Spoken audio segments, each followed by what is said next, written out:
waging its war of aggression in Ukraine.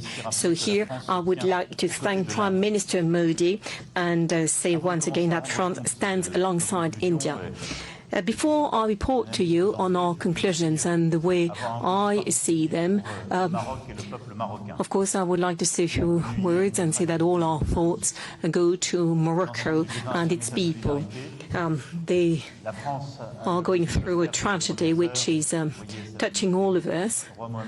France yesterday, of course, sent a personal message, directly a message to the King, Mohammed VI, and we stand ready to send resources whenever Morocco tell us it is the right time to do so. We have technicians who stand ready, and this morning the World Bank, the IMF, the African Union and France as well stood together to send across a strong message to Morocco for reconstruction in this context.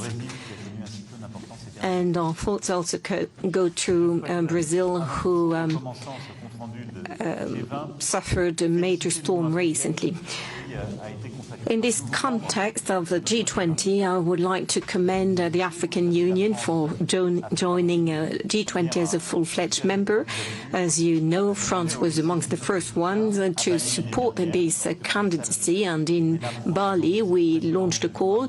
At the time, Macky Sall was representing the African Union, and what was at the time a wish is now a reality.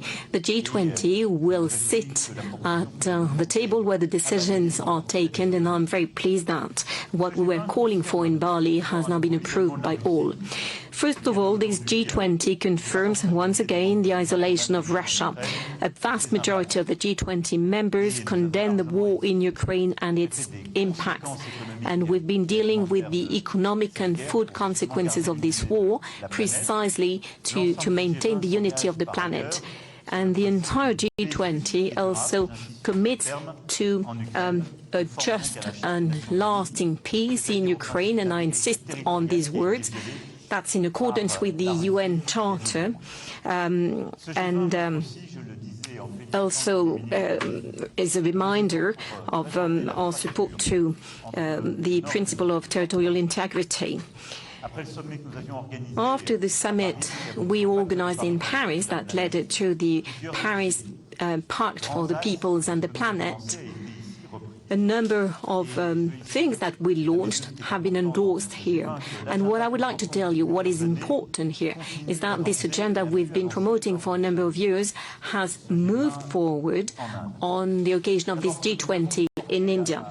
First of all, what we advocated in Paris and what led to this Paris Pact for the Peoples and the Planet was reiterated with many African countries ahead of this summit. They signed together with France a piece in which we were expressing our support for the pact. Let me remind you of the four underlying principles.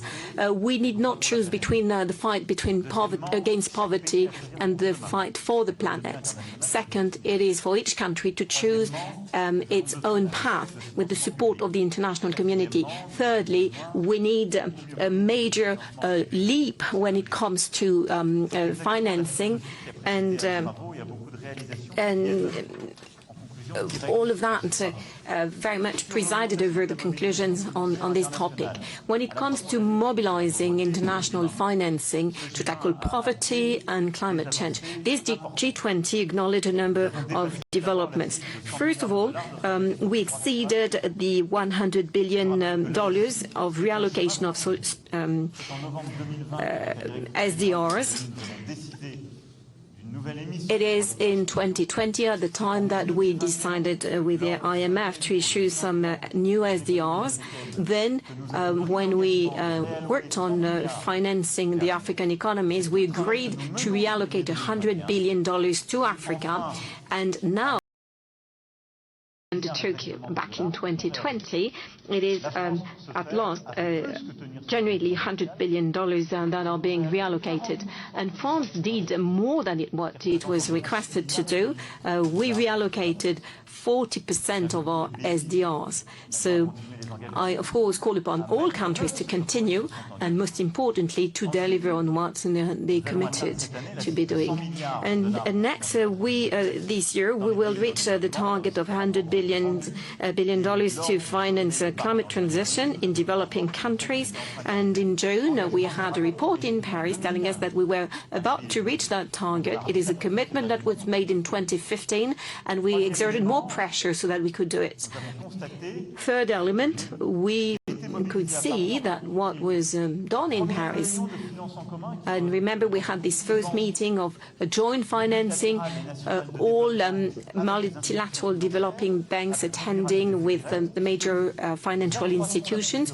Well, we got some results. We're increasing the risks taken by our developing banks and development banks, and we're increasing substantially the public finance simply by taking more risks with the existing mechanisms.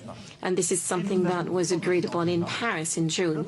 And at the G20, we all agreed upon this commitment taken in Paris with the goal of having $200 billion of private finance for developing countries. So all of that was initiated in Paris in June and has been approved by the G20. So that's an endorsement of the 4 Ps pact. But we want to do more in terms of efficiency, and this is also a commitment that we made in Paris. First of all, we support a deep reform of global governance. This is the Security Council, but as well the World Bank and the IMF. They have to reflect today's reality